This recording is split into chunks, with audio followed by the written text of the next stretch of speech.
around and disregard it. Sweep you off the ground, show you what heart is. Standing strong and proud, nothing can knock it. Let's get it started, it's the hardest. Talk around, don't disregard it. Sweep you off the ground, show you what heart is. Standing strong and proud, nothing can knock it. Let's get it started. Yeah, get your boots ready. We're about to go on a trip where we wrestle, nobody settling or calling it quits. You're here for the grit, betcha this stuff is amazing. You're stumbling, welcome to the bump in the apron. Step into it, the hardest part of the ring. Here to bring fun, yeah, and this art he is king. It's the best thing, making sure you don't tap out. Don't go soft with the hardest podcast out. And it's not just another one, it's clear. Off the rest, in this content, none contest. Take the nonsense off the steps. You know it's nothing but pure gems when it's coming off the chest. Get it? Now it's time to sit and relax. Get your mind blown away, ain't no skipping this track. Have you paying more attention, no listening gap. Get everything I ever wanted, no giving it back. Yeah. Ooh, what's up, everybody? Welcome to the Apron Bump Podcast. I'm your host, the hardest part of the ring. Boy, we got it. First of all, look. Get on in here. This can be your sanctuary, your bunker from all the Vince McMahon news. I get it. Yeah, we all heard about him, how he was, fucking watermelons or whatever. I didn't really read into it. I kind of saw a few headlines. Well, we all know about it, but look, we're tired of hearing it. Get on in here. Come on, get in the time capsule. Get in the time casting couch. Hop on. Take your clothes off. Suck my toes, and let's talk about some Progress Wrestling. Progress Wrestling Chapter 21. We got a doozy for you guys today. This is a good show, really good show, as really are most Progress shows in this time period. It's a new era for Progress Wrestling, as we got...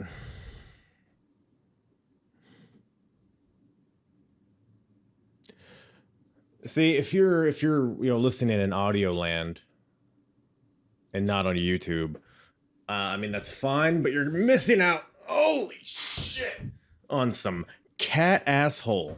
16 pounds of cat asshole. I guess not. It's not all. He's a 16-pound cat.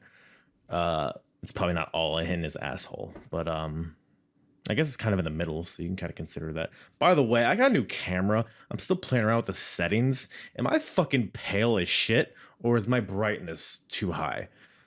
It's the middle of the goddamn summer. I'm a quarter Filipino, and I look like goddamn Sheamus with this camera. I don't know what's going on, so if any of you video cucks know anything about that, shoot me a jingle, and we'll figure this out. The camera's also better quality, so you can see all the cat hair on my black t-shirt. From my white cat. Really good move, Kyle. Really good instincts on the clothing you wear for the podcast. No lint roller have an asshole. Speaking of lint rollers, they were used in a street fight on this show. I'm just kidding, I think. There might have been actually a lint roller or two. They were fucking staples to the gooch, so there's really nothing off the table. Some tables in that match too. But anyways, yeah, Progress Chapter 21. It's a new era for Progress. The king is dead, as they say. Jimmy Havoc has lost the Progress title, lost it at Chapter 20 to Mr. Will Ospreay, the aerial assassin, aka what does he call himself now? The fucking I'm a cunt Will Ospreay. I don't know what his nickname is now. But he's defending the Progress, the new champion Will Ospreay, defending the title against Mark Haskins, which is if you're not too familiar with Mark Haskins, I strongly suggest you go seek him out. I believe he's in OTT. I think he's the OTT champion at this point. And with Ring of Honor making a resurgence, I know Haskins had a little run in Ring of Honor. Maybe we'll see him pop up sometime in the future. Or AEW, WWE, of course. We'll see. But Haskins is a guy that I kind of talk about this in the podcast, but he's a guy that I never really knew a lot about. I'd always heard the name, but didn't really know who he was. But he's a guy that I've become a quick fan of. And rewatching all these Progress shows. So was really looking forward to watching that match, and it did not disappoint. And the other half of the coin, Jimmy Havoc, no longer champion. course, wants his title back. But the trajectory that Jimmy Havoc takes coming out of this show is not one I was expecting at all. So it really caught me by surprise, but I guess in a good way.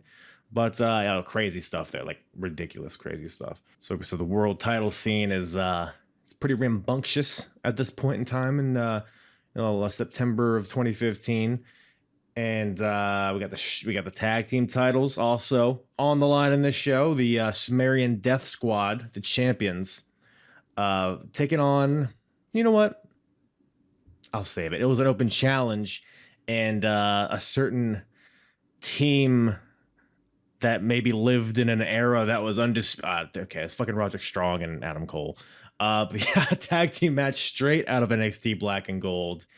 And one of the best tag matches that I've seen from Progress at this point. So lots to get into. New members of the Origin, a faction that's running amok, is seeds are planted there. Chapter 21, probably most well known in hindsight. For Kris Travis, unfortunately, this is Kris Travis's last match that he would ever have. We'll get all into the details in the podcast. I don't want to be too redundant, but it's very sad, very emotional, but also cool that he got this moment. So pretty historical show with all that in mind. So lots to get into, and had a good time getting into all of this with Big Daddy Dan from the Tea and Tights podcast. You can check out Tea and Tights wherever you listen to podcasts and on YouTube as well. Follow them at Tea and Tights Pod on Twitter. All their socials, all their info in the description below. Really good group of guys over there. Dan and Andy. Andy was not able to join on this episode because he was actually doing some interviews for another indie promotion in England. So he's actually doing the wrestling stuff out there, a man on the scene. But I still had Big Daddy Dan here. I still had Danny Boy here to have a good time talking about some old school Progress. Had them on a previous episode. I believe it's chapter 17 we covered. We'll definitely be recurring guests talking about the Progress Wrestling. Their podcast, Tea and Tights, they talk about European wrestling, the indie scene over there. They get into a lot about NXT UK as well. And of course, any other wrestling news that kind of expands upon the UK and Europe and all that stuff. They'll get into that as well. But they have a lot of unique content over there. Really, really entertaining to listen and watch. A couple handsome fellows over there. So go check them out. And if you like this type of stuff, you're into the European wrestling, maybe you're like, well, cocksucker, Mr. Hardest Part of the Ring. I never really heard of Progress, or maybe it's been a while since I've seen Progress. I sure would like to go back to the beginning and check out the journey that this company has taken. Well, I'll tell you. Go to apronbomb.com, go to the episodes tab at the top, select Progress Wrestling, and that'll bring you to all of the Progress Wrestling recaps that I've done thus far. I started from chapter 1 and have covered every chapter up until now, chapter 21.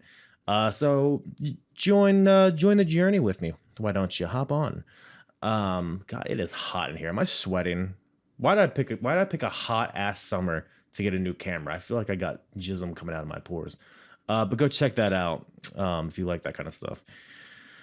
Yeah, let's do it, baby. Chapter 21, Progress Wrestling. Chapter 21, with myself and Dan from the Tea and Tights podcast.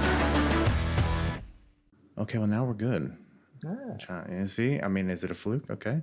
I just want to talk about the goddamn stormtroopers. Is that so much awesome to ask? And so is the music they came out to. Oh, man. It's weird, like... is it just so obscure that nobody cares about copyright? Is it like the ECW thing from back in the day? I think nobody just gives a shit and they're getting away with it, because not only was there that, there was obviously Zach Gibson's music later on. You mean Rip Fowler? My apologies, Rip Fowler. How dare you? I don't know who this Zach Gibson fella is. I'm familiar with Rip Fowler myself. Rip Fowler obviously is completely different because he has two separate coloured eyes. Ah, yes. I think he's Kane's son. If I remember correctly. Thought it might be a David Bowie reference to give them something British, but no, you're probably right. Yeah, no, that's actually very silly of you. It's clearly Kane's son. My mistake. Yeah, very not geese of you, right? Totally not geese of me. Well, let me crowbar that one in. What do you? But yeah, man. Chapter 21. Did you? You said you got a chance to watch the show, right? I watched the show this morning. Me too. Me as well. Thoughts? I'm assuming you've seen it. Have you seen it before? I hadn't seen that show before. No, I hadn't catched up with 21. I had seen the main event before, which we will get onto later, and was a little bit special. Just a little bit. But no, I hadn't caught up with the whole match. It was good to see some of the wrestlers I love.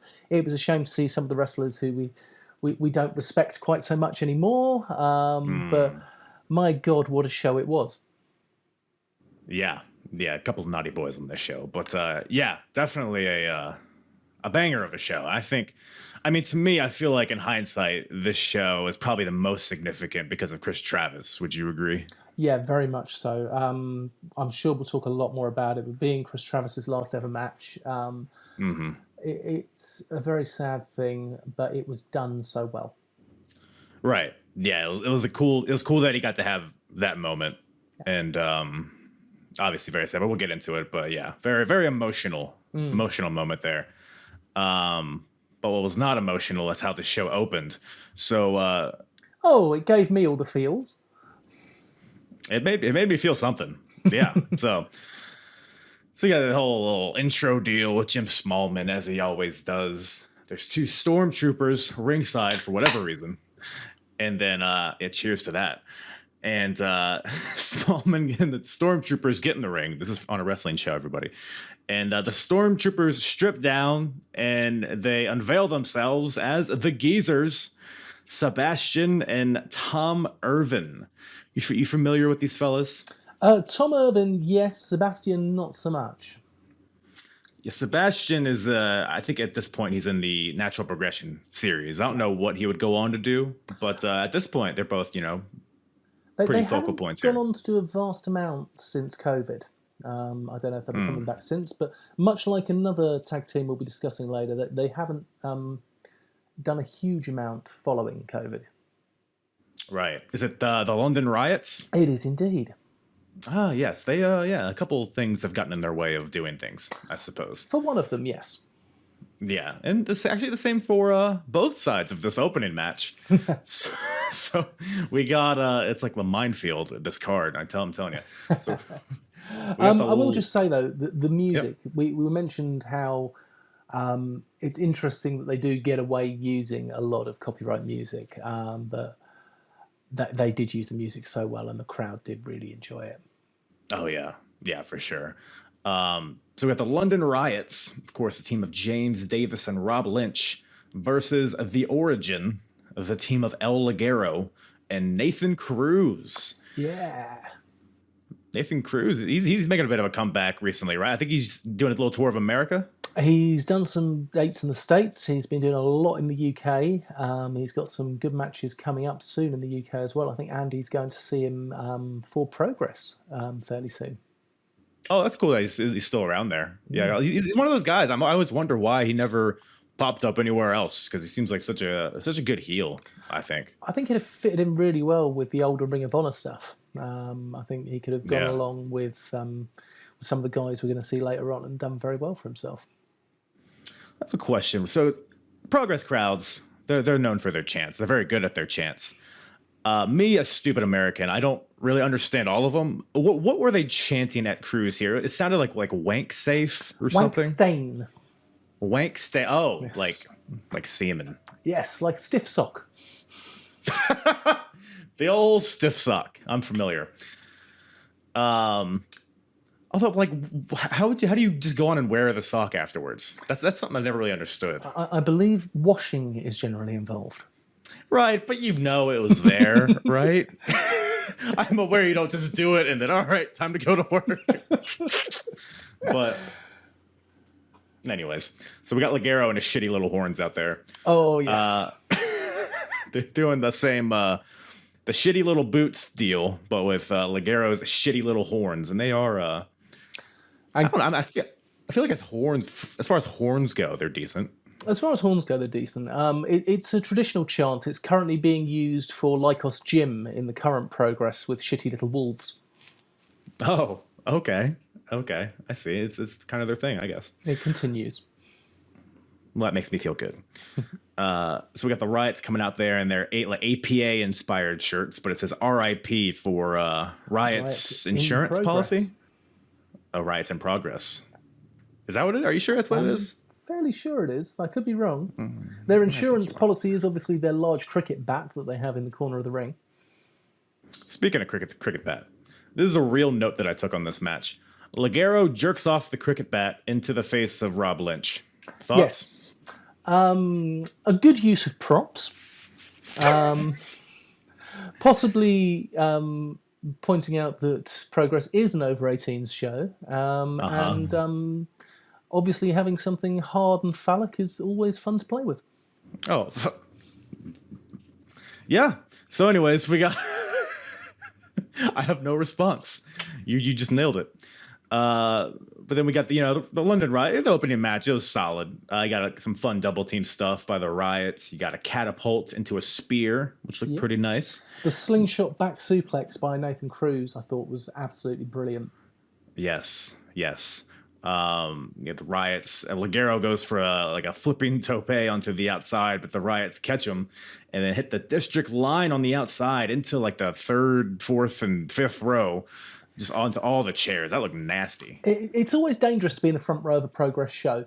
I Seems speak from experience. I got landed on by Warren Banks a little while ago, and he's a big dude. Yeah. Well, I'm sure you preserved that sweat, and you will for years to come. So honored. I bet you are. Well, so the match is going on, and then we have Zach Gibson coming Liverpool's out. number 1. With a fork, and hands the fork to Nathan Cruz. And Cruz stabs both of the Riots in the face with the fork and pins James Davis for the win. So the Origins get the win in this match and seemingly get a new member of the Origin. So it's a solid little deal there, I guess, building up this faction. It's always good to have a decent sized faction. I think all factions should have a minimum of 2 singles and a tag. So it's good to start building up the Origin. And having Zach Gibson on there can only be a good thing because he is a phenomenal wrestler. Oh, yes. He's a proper British hybrid. He can do a little bit of everything and do it all well. Yeah. Yeah, I mean, one of my favorite wrestlers personally is Nigel McGuinness, and you can clearly see the influence on Zach Gibson. So naturally, I'm drawn to him, and we'll see where all Rip goes in NXT. But that's a crapshoot nowadays. It seems like you never know what's going to happen with NXT 2.0. I'm hopeful for them. I think that they've done enough, and it's not only Nigel McGuinness he shows in his style, but he also, in my opinion, shows quite a lot of William Regal. In the way that he reacts, which they also mentioned during commentary. He's an evil heel. Love it. Yeah. Very hateable. That's one of the best traits to have in wrestling is the ability to get people to hate you. And he's got it. When I saw him in Cambridge for NXT UK for their first ever tapings, the entire audience of about 1,200 people took their shoes off and waved them in the air because that's how much they hated Zach Gibson. And to make me, so the effort of undoing my Doc Martens, that's a good level of hatred. Oh, I would say so. Yeah, that's nothing to be taken lightly. But more Zach Gibson later in this show. Indeed. But the next match, we got a little Jack Gallagher. Is it Gallagher or Gallagher? Gallagher, because it was pronounced Gallagher in WWE. Yeah. I'm wondering if just one person mispronounced it and everybody just kept going with it. But who knows? Versus Jesus, Pastor Believer. Man, this Jesus fella, the Progress crowd loves him. They love them some Jesus. They do love them some Jesus. It gives them the opportunity for some great chants. And Pastor William Ever, he'd only been wrestling for about a year at this point in Progress, I believe. Yeah, fresh out of the Projo. Yeah. And he was good. He wasn't as technical as Jack Gallagher, but let's be honest, how many people are as technical as Jack Gallagher? I'm going to keep changing it the whole way through just to wind you up. Jack Gallagher is a bit of a bastard, but my God, he's a proficient technical wrestler. Yes. He should, yeah, he's one of the most unique. Like, I don't know what if it's just his physique, his look, his style, or how it all combines with each other. But yeah, there's nobody that like I can compare to Jack Gallagher. He's so, even his striking's really good. His headbutts, that drop kick he does in the corner. Well, he does have a lot of MMA training. He does have snake pit training from Wigan. He really does know his actual fighting technique, which obviously transposes well into the wonderful world of Progress. I think he's gone back to MMA, if I'm correct. I believe so. Maybe the MMA world doesn't know what a wanker he is, but indeed, we'll see. He hasn't made any wrestling shows. I believe there was talk of him doing one in Mexico, but I don't think it came off.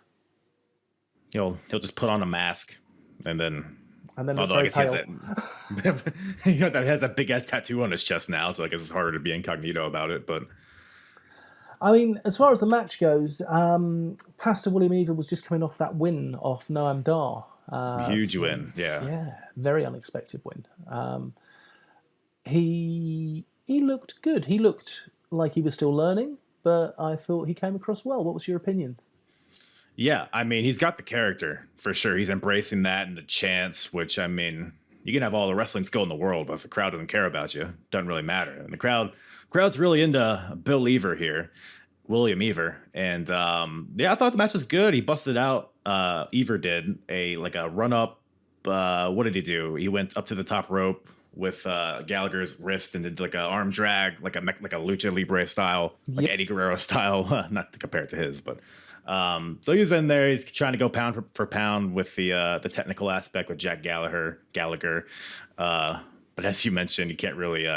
That's a hard feat. He did hit a beautiful neck breaker into a fisherman's suplex combination that looked really good. Very saucy.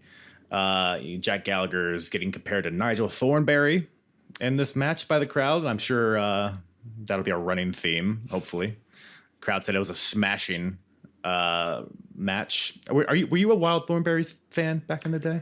I watched it mainly with my children because I am, of course, significantly older than you are. Oh, don't say that. Well, you know, there's no shame in enjoying the Thornberrys. No. But and Nigel gets the win here as William Eaver goes for the clothesline from heaven, but Jack counters it into a Lance Storm style of way, but into a Boston Crab, which I guess he calls the King Crab. Jack Gallagher makes Eaver tap out, gets the win here, and yeah, because I think just Jack was in the Super Strong Style 16, but I think this is his first proper match here in Progress. So we'll see what the future holds for him. It was indeed. Pastor William Eaver and Jack Gallagher shook hands at the beginning. They shook hands at the end. And the Progress fans did not disappoint with their chants as they sung out Pastor William Eaver. Did you pick up on this? Remind me what they chanted. They sung Always Look on the Bright Side of Life by Monty Python, which, of course, is the final scene of The Life of Brian. Of course. I don't think I've caught that, so I don't know if I understood the reference in the moment, but I appreciate it now that I know. It was very good. I really appreciated that a lot.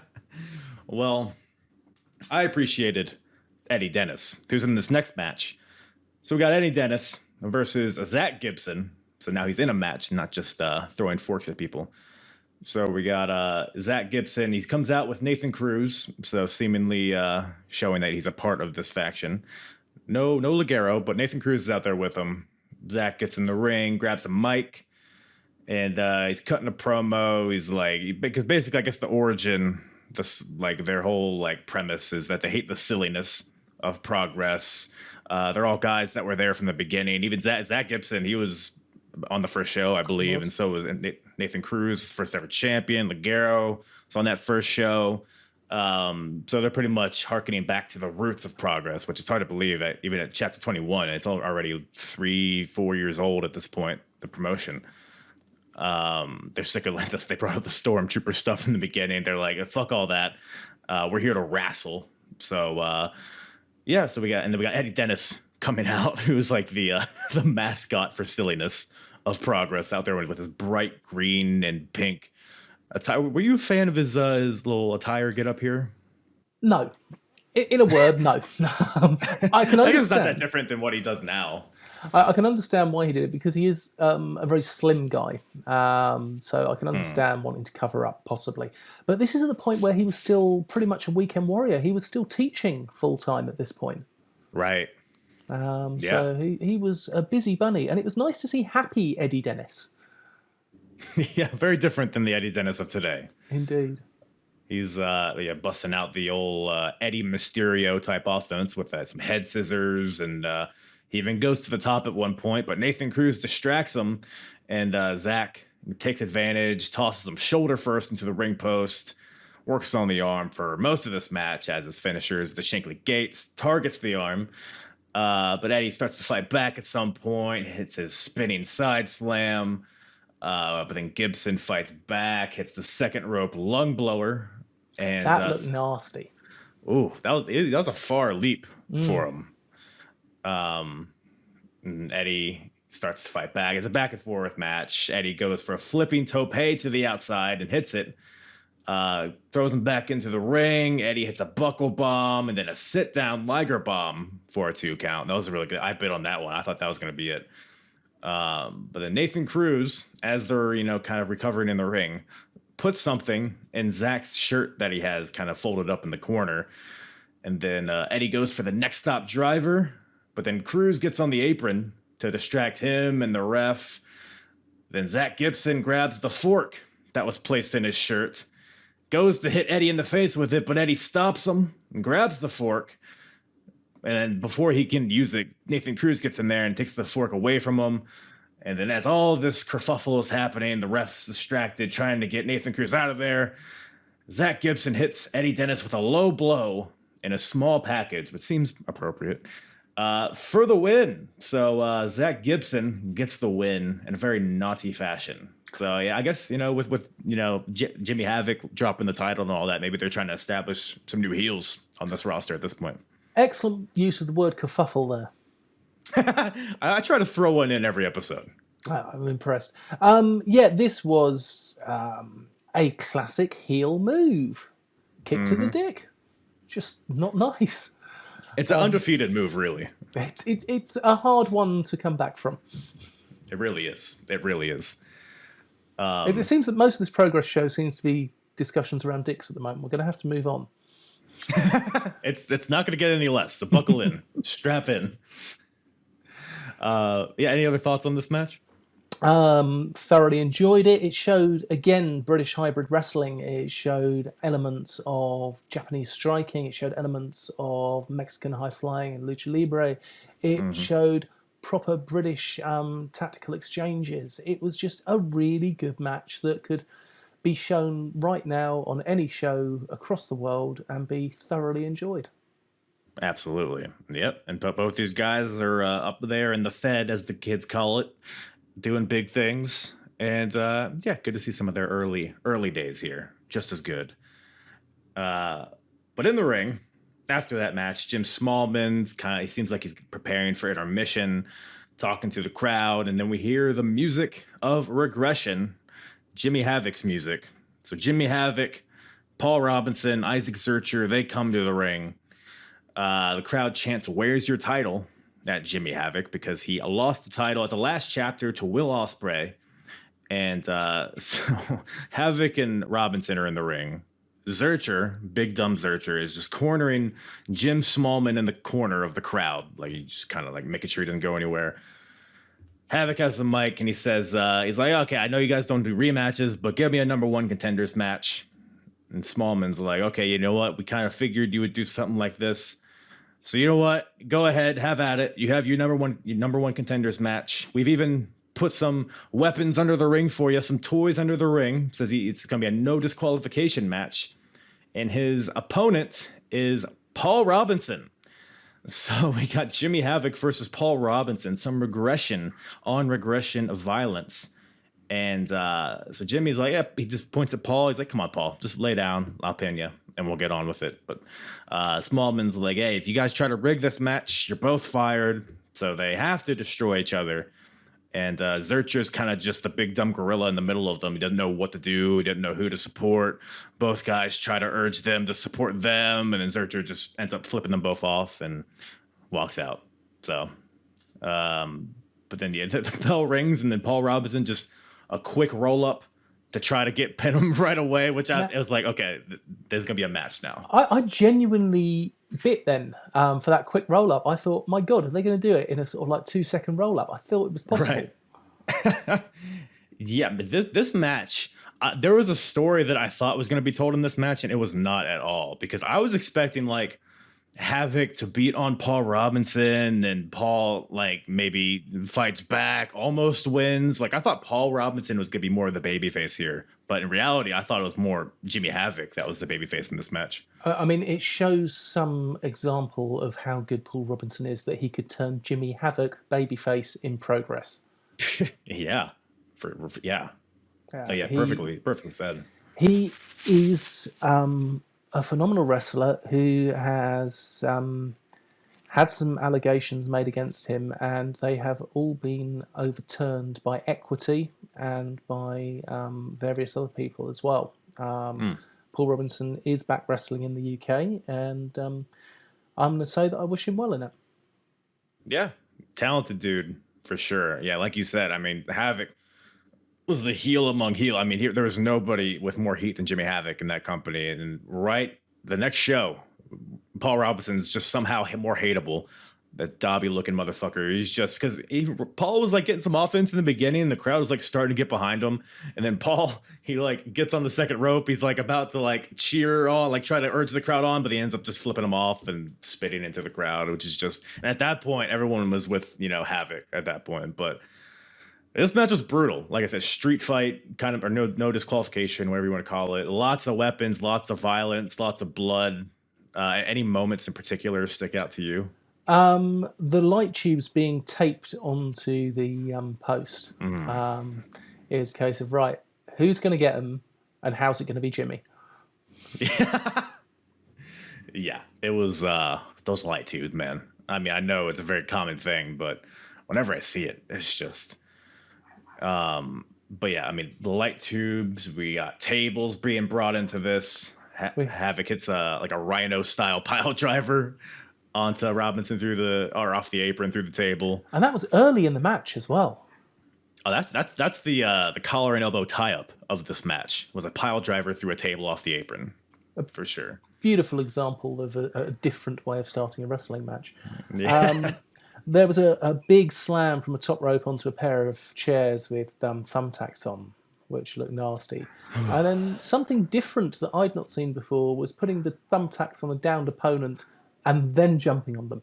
I feel like, is that not counterproductive? Like, wouldn't you not want to land on thumbtacks? Maybe, I don't know. Did seem a bit silly. I also feel very bad saying thumbtacks because I'm British, so I should be saying drawing pins. No, let it in. I've been watching wrestling since 1996, and they are, well, thumbtack wrestling since 1996, and they are thumbtacks. Right.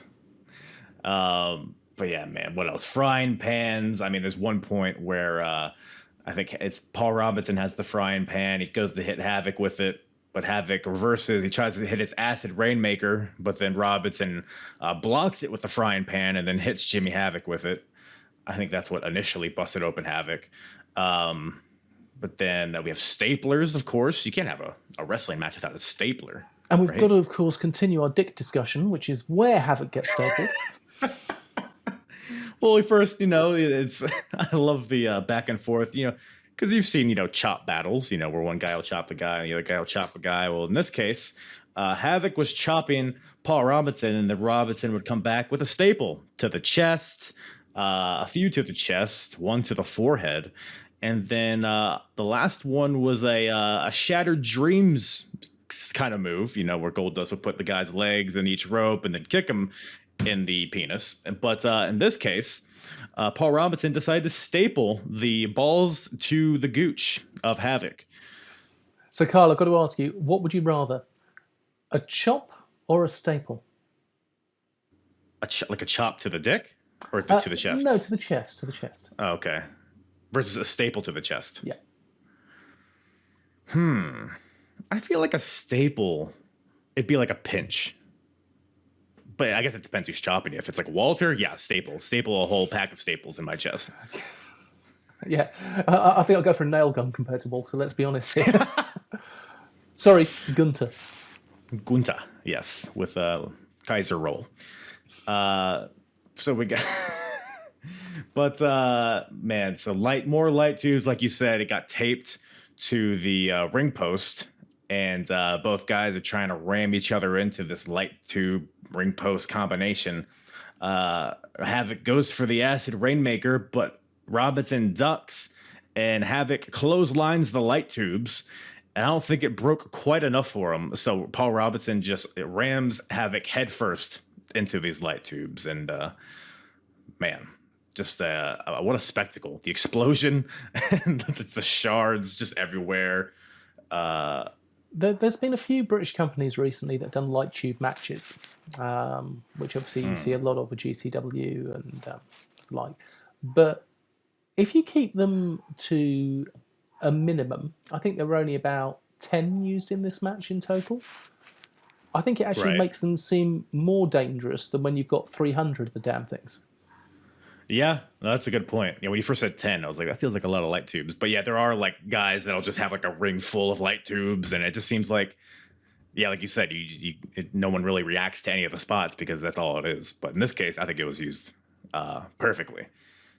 And Havoc, I mean, the master of the light tubes, he's using all these. He takes it and headbutts the light tubes into Paul Robinson's head, which seems, don't know how the logic really works there, but he's the expert, so who am I to question him?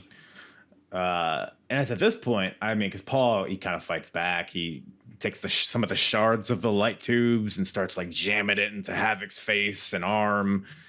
And it's at this point where the crowd's starting to cheer for Jimmy Havoc. And it's just crazy how it's all unfolded. Because Paul Robinson really, I mean, ultimately, it's almost, I don't want to call it a squash match, but it feels like Paul Robinson had a strong majority of the offense in this match. Yeah, I'd agree with you on that. Which was surprising because Havoc's coming off a 2-year title reign, and Paul Robinson's just been his kind of lackey. So it's like all of a sudden Paul Robinson is just kicking the shit out of him. But it is what it is, I guess. He is a scary... Oh, I'm gonna risk saying this and hope that I never have to meet him. He is a scary little man.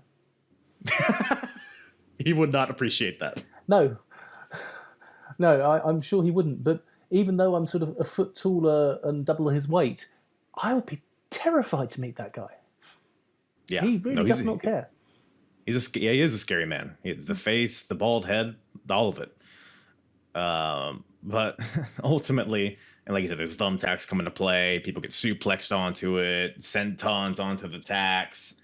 A huge chair shot from Robinson to the head of Jimmy Havoc. Is how they do the whole deal where Havoc gets on his knees and flips him off, and Paul Robinson smashes him in the head with it. I know what you're thinking. I need a few more light tubes in this match. So Paul Robinson sets up 2 chairs, makes a bridge of light tubes in between the chairs, and gives Havoc a curb stomp through the light tubes, and Paul Robinson pins Jimmy Havoc to get the win and becomes the #1 contender for the Progress Championship. Whew. No one was expecting that. No, not especially in the way that it happened. I was shocked. There was a lot of blood. Robinson got a nasty cut on his shoulder. I don't know if you spotted that one. There was a nasty one on his shoulder. The head ones always bleed like fury, but on the top of his shoulder, that was nasty. Yeah, like you said, he's just a tiny little man, so he doesn't have that much blood to lose. So he was going face to face and toe to toe with a few of the fans on his way out. Yeah, the fans were not a fan of old Robbo here. Did you see him rub his blood on one of the chairs as he walked past? Oh, I would. Look, I would rather not have Paul Robinson's blood on me, personally. I would rather not have any wrestler's blood on me, personally. Well, sweat is enough. It was a good match. It was a proper hardcore match. It made the fans surprised. What more can you want from a wrestling match? Yeah, and it really makes you wonder where Havoc goes from here, because at Paul Robinson, he leaves, he jaw jacks at the crowd on his way out. And then Havoc gets the old, like, I don't know if it was actually a standing ovation, but everybody's cheering for Havoc as he's kind of gets up from in the ring. And then Havoc even gives him like a little wave. It's almost like a sign of solidarity of sorts. So I'm curious where Jimmy Havoc goes from here, because it's like a complete 180 from what he was doing before this. Yeah. Yeah, it was a good way to end the first half. And let's be honest, you're going to have it at the end of the first half, because there's a lot of shit to clean out that ring. God, just I would hate that job. Just Paul Robinson, pieces of his body in the ring, just absurdity. But there was no coat hangers though in this match, which I thought it could have used more of. There was a lack of coat hangers, but on the upside, there was a lack of coat hangers. When you put it that way, it's hard to disagree with you. But speaking of clothes, so we got Ginny. So it's a little promo here. I guess there's like a Rivals documentary series on I Demand Progress or something along those lines. They showed this video package of the last chapter as well, as between Ginny and Pollyanna. And women, they had the first women's match at chapter 19. None on this show, so I guess they're still kind of like transitioning into the era of like women's matches. But do you have any recollection of this Ginny and Pollyanna feud? I don't remember much of the feud, but I have been loving Ginny's work ever since I sort of became more familiar with her through WWE UK. I've been very impressed with her. The way that she wrestles, the way that she sells as well. She genuinely looks like she's in pain. Yeah. I could feel myself feel sorry for her and then think, no, I don't, it's Ginny. I loved her line in this, because it was like a dueling interviews kind of. And Ginny, because Pollyanna's like, oh man, Ginny, she just has so much potential. She could be a great wrestler if she just puts her mind to it.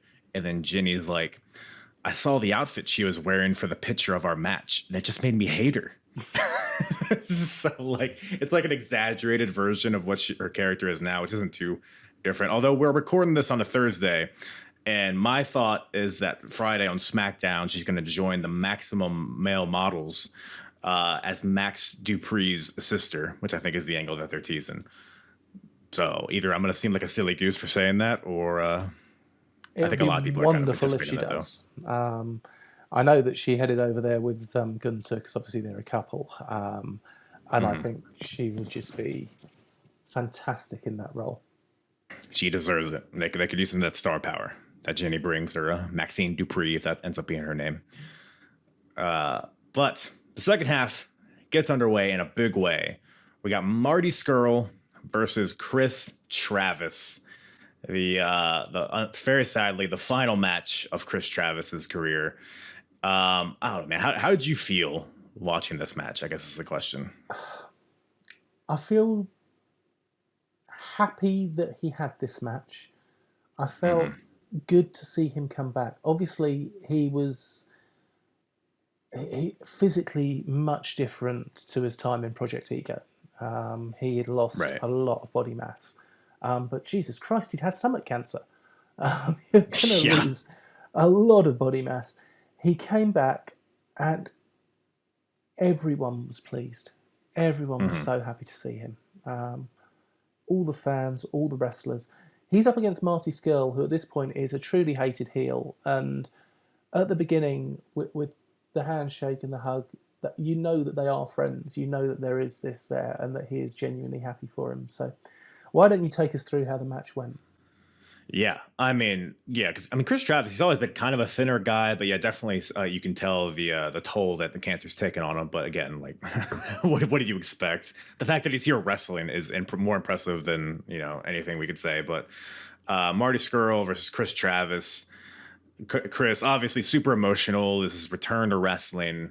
And I was curious to see like what kind of ring shape he would be in, how his offense would look. And the kicks he was throwing out there was one kick. He knocked Marty Scurll off the apron. That looked beautiful. It was great. Even did a flipping tope over the top rope on the Scurll. So it's very clear that Kris Travis still had it at this point. And then the match kind of progresses on. Marty fights out of a fireman's carry with the classic finger snap.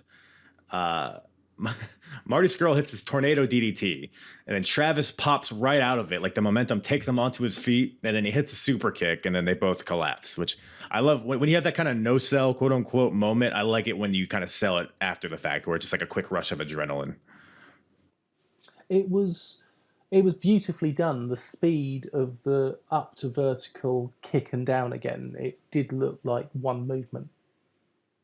Yeah. For sure. Yeah, Travis looked really good in this match. He hits the Orange Crush, which is kind of like an X-Plex type of move. Scurll hits a reverse suplex and then a flying European uppercut for a 2 count. Scurll goes for the chicken wing, but Travis tries to fight out of it, but Scurll transitions into a cattle mutilation, but then he transitions out of that right into the proper chicken wing. Travis fights out eventually, somehow.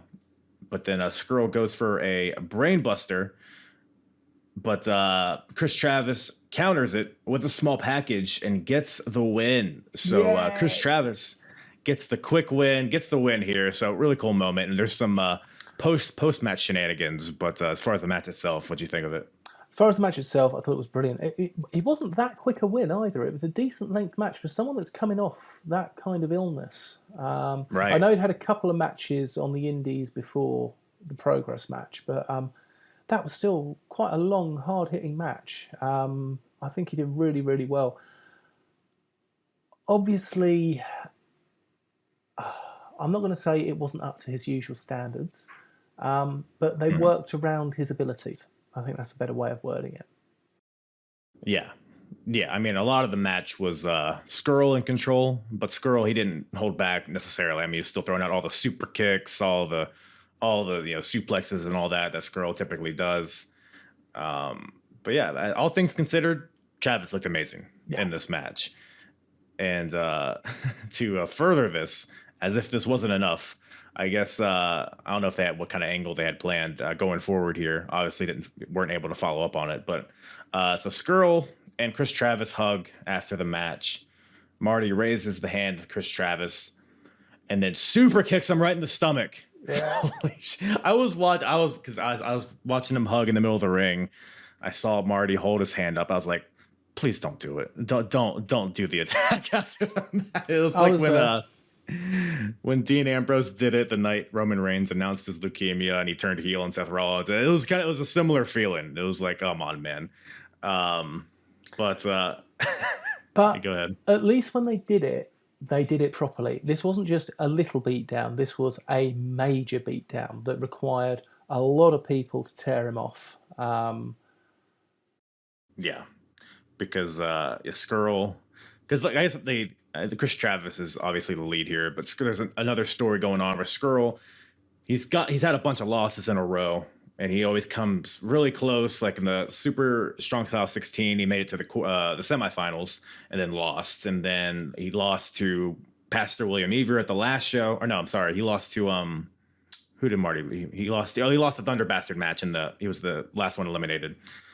And now he loses to Kris Travis here. So apparently he's fed up. He's sick of losing. So he locks in the chicken wing onto Kris Travis after the match. The refs come in, break it up. He takes his umbrella. He leaves. And then as he's walking up the aisle, he turns around, looks at the ring, and then sprints and then locks in the chicken wing again. It's like, oh my God, man. And then it's at this point where all the wrestlers come out. And all the fans are chanting for his tag partner. Okay, yeah. I guess the plan was for Project Ego to reunite at the Endeavor show. I guess it was a week later to face off against the Geezers, but never happened. I know very shortly after this, unfortunately, his cancer would come back. And he passed 6 months later. Yeah, it's crazy how quick that happens, man. Yeah. But love Kris Travis. I mean, do you have any like particular favorite matches, moments of Kris Travis? I don't know how much you've seen of him in his career. I've seen a few matches, mainly the Project Ego ones. And he and Martin Kirby were just the best combination of technical and entertaining. They were what WWE wants as a sports entertainer. They got the crowd involved. They made people care about the way they were wrestling. They made people laugh as well as make themselves be hated at times. They were just an amazing team, and they worked so well. And that is probably going to be my favourite memories of Kris Travis. Yeah, no, Project Ego was great. I'd never heard of them until I started rewatching all these Progress shows. And because initially I had no idea what happened to Kris Travis. I was like, oh man, these guys are destined for the future. They're going to be huge stars. I know Martin Kirby's though. He's still working out there. So hope the best for him. And I did have one issue with this last segment in this part of in this match.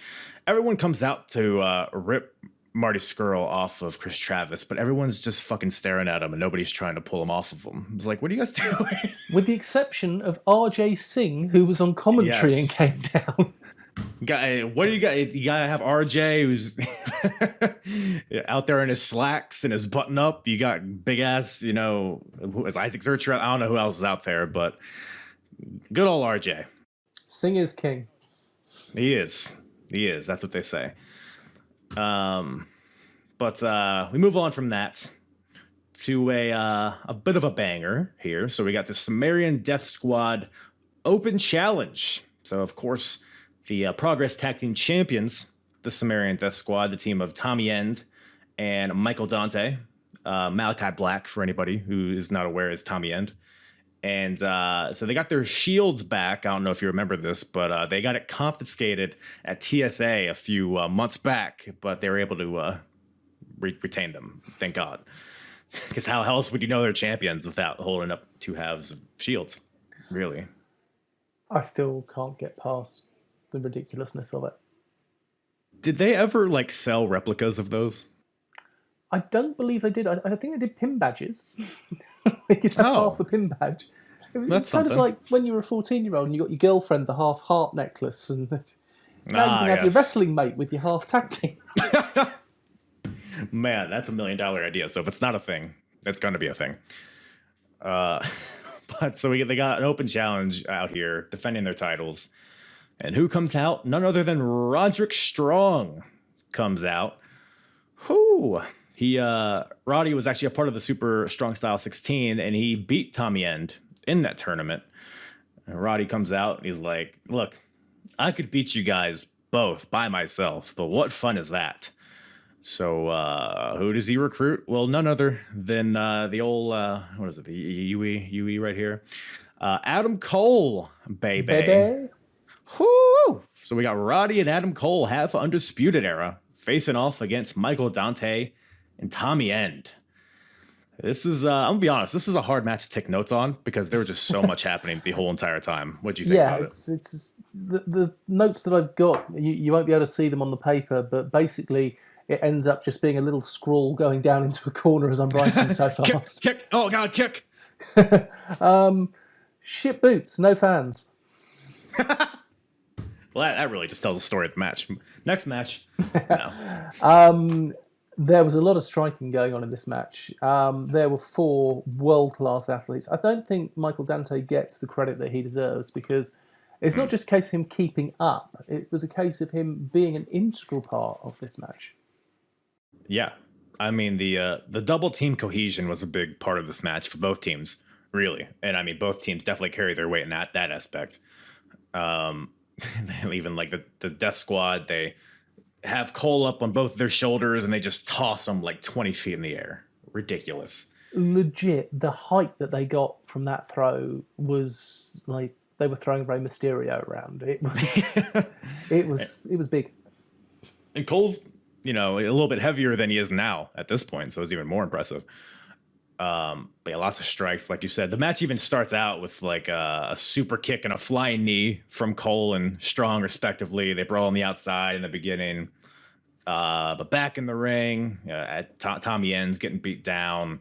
He hits his Black Mass, which is not called the Black Mass, I don't think, at this point. It's not even a finisher. It's just an impressive move in his arsenal. Back heel kick that looks awesome. Yeah. And then Dante gets the hot tag. Just destroys everybody. Hits a ripcord spear on, I think it's Strong. Dante and End go for the Magic 12, I believe it's called, where it's a spear kick in the corner, but whoever they're trying to hit it on gets out of the way. So I think End knees Michael Dante or something along those lines. But there's a lot of great false finishes in this match. You have so Cole hits a pump kick onto Tommy End. Roddy hits the gut check. Cole hits the last shot. Like all these just chaining of moves back and back. And I thought it was it every time they did this. But Michael Dante breaks it up. And then you have another spot where Roddy hits a wrecking ball drop kick on Michael Dante on the outside. And Tommy End hits Roddy with a flying knee. And then Tommy End and Adam Cole in the ring. Adam Cole goes to like drop kick him in the knee. But Tommy End hops up and double stomp to the chest. And That's then beautiful. Just great stuff. I think it's hard to translate into words. But the match was just a house of fire the entire time.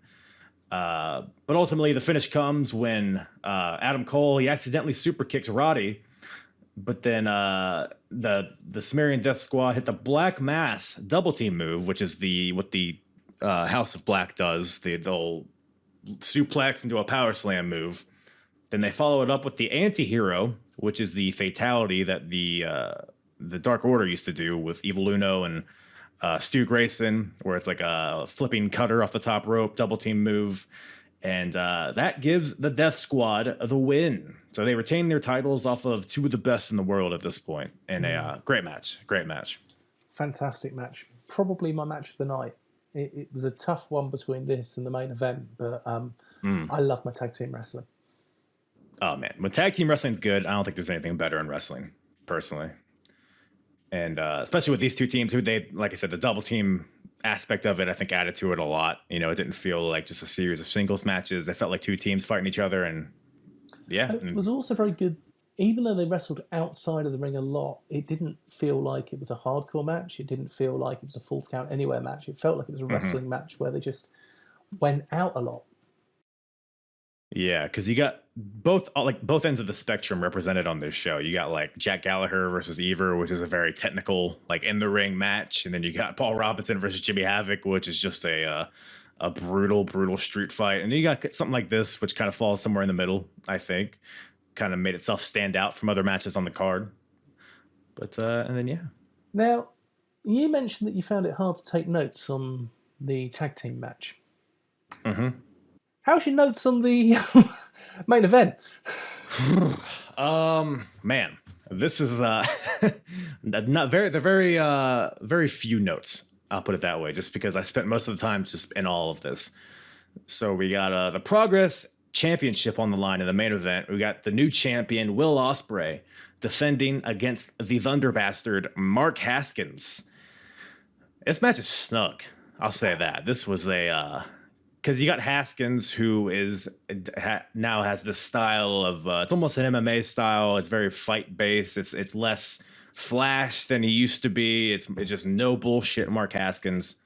And then you got Will Ospreay, who has quite a lot of bullshit in his offense, a lot of flips and flippy-doos, and it was kind of the clash of those. I thought was great. I think like the general theme of this match was like Will Ospreay would try to do all these complex moves and flips, and then Haskins would just kick him right in the fucking face. So yep. But any particular spots or any elements of this match stick out to you?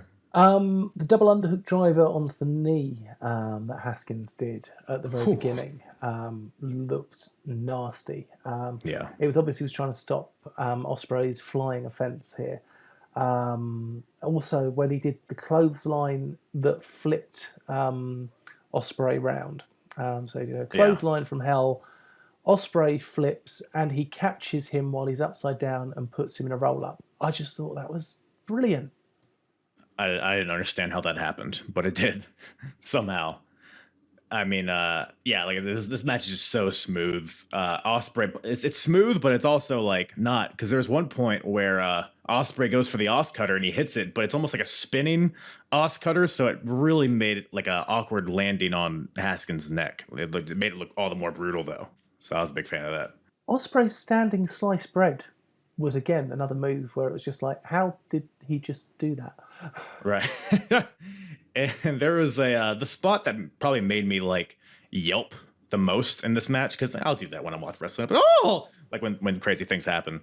So Ospreay goes for a shooting star press. Haskins puts both his feet up, and then Ospreay lands face first onto Haskins' outstretched boots just look nasty, and then transitions right into a triangle choke. Yeah. So like, that's like a running theme. Yeah. The double pump kick they did to each other, a double Yakuza kick, as was described during the match, where they ran into each other. That again looked nasty because they were both going at speed and they were both kicking hard in the face. It was a good move. Yeah. No, there was several points in this match where I thought it might have been over. Haskins hits a Death Valley driver for a 2 count. Haskins, he goes for a reverse Rana off the top rope. Does it, but Ospreay lands on his feet and then hits the Essex Destroyer onto Haskins. After a reverse Rana of his own. Yes, correct. So he lands on his feet after getting reverse Rana off the top rope, hits a reverse Rana of his own, hits the Essex Destroyer, a flipping DDT, and then a second rope springboard Phoenix Splash. All of that, but only gets a 2 count somehow. Haskins hits his Made in Japan, which is a move that I don't know if anybody's kicked out of at this point. And Ospreay kicks out at 2. And but ultimately, jump, tuck, pray.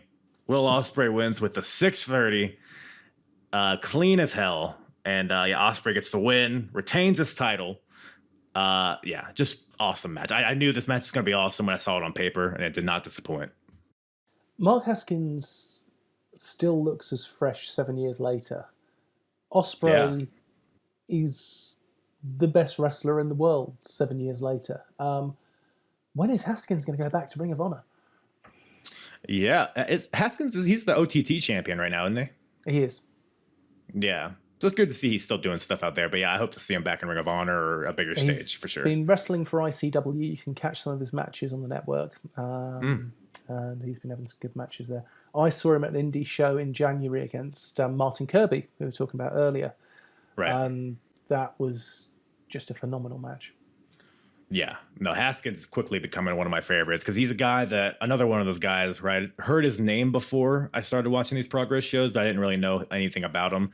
But he's quickly become one of my favorites. And it really makes me want to seek out stuff he's doing today, was just how good he was here. I know he's had some injuries in between then and now, but he's still going at it. So And he's still going at it at that level. Yeah. And I mean, Will Ospreay, I mean, not much needs to be said. I mean, I'm watching the G1 now. It's just crazy to see where he is now versus where he is here. Which the discrepancy isn't. It's starting to get smaller because I was watching like chapter 4 or whatever, looking at Will Ospreay as just a twinkish figure and just with the short tights and it was just a crazy difference. Now you can see kind of the progression as he goes through the years. This is 7 years ago. So, but yeah, great stuff there. And that brings chapter 21 to a close. What was the title of this chapter again? The title of this chapter is "We Don't Like to Use the Sit-Down Gun." I'm assuming that's a British reference of some sort.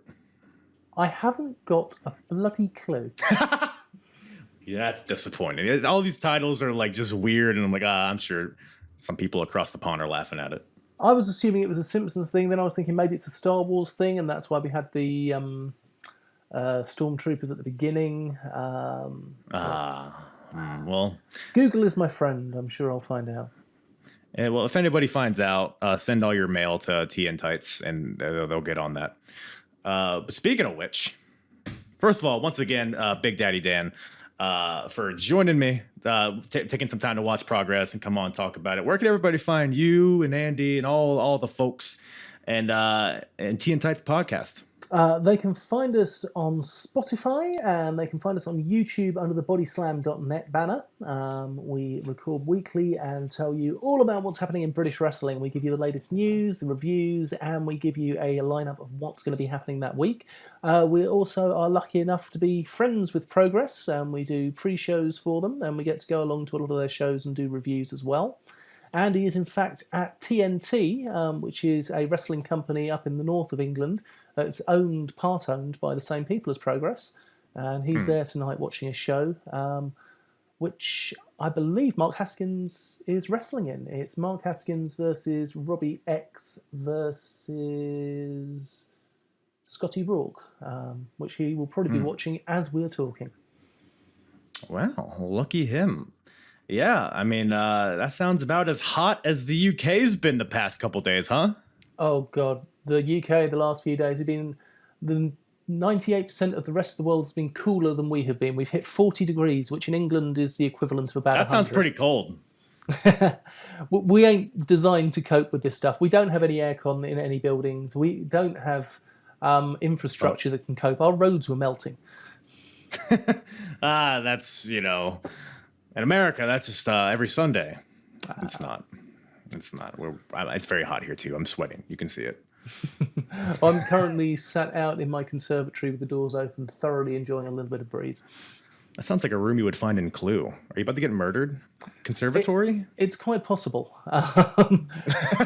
My wife is wondering what I'm doing at the moment, so she could be behind me with the candlestick at any moment.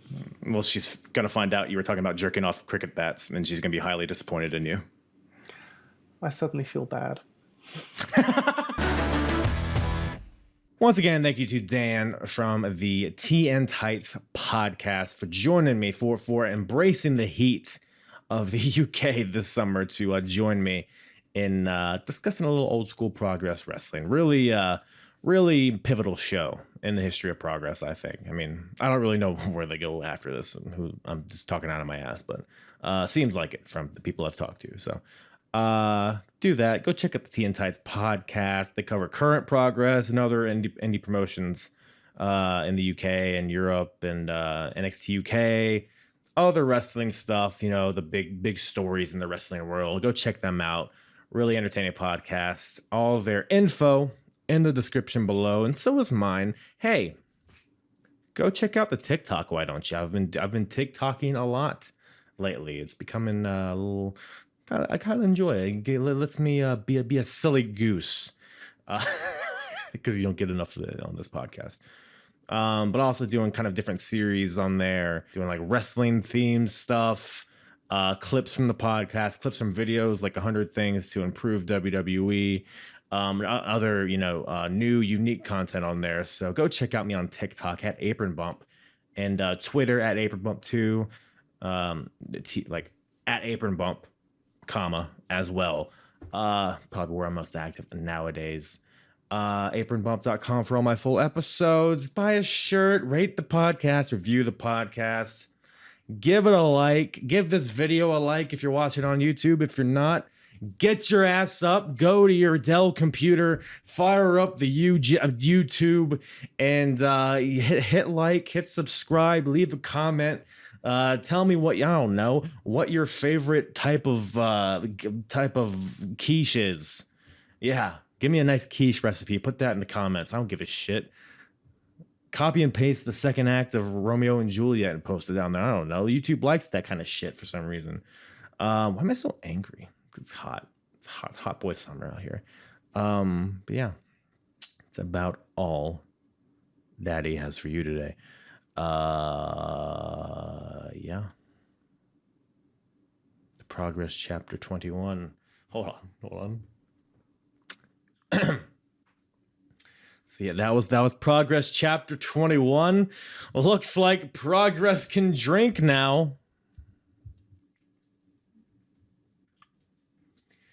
I realized that joke kind of failed because I think in England, can't you drink at like 18 or something?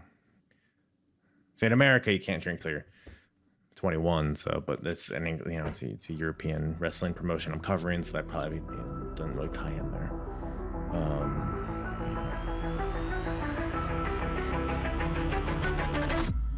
I'm hard. Yeah. And the hardest, talk around and disregard it. Strip you off the ground, show you what hard is. Standing strong and proud, nothing I guess. Let's get it started.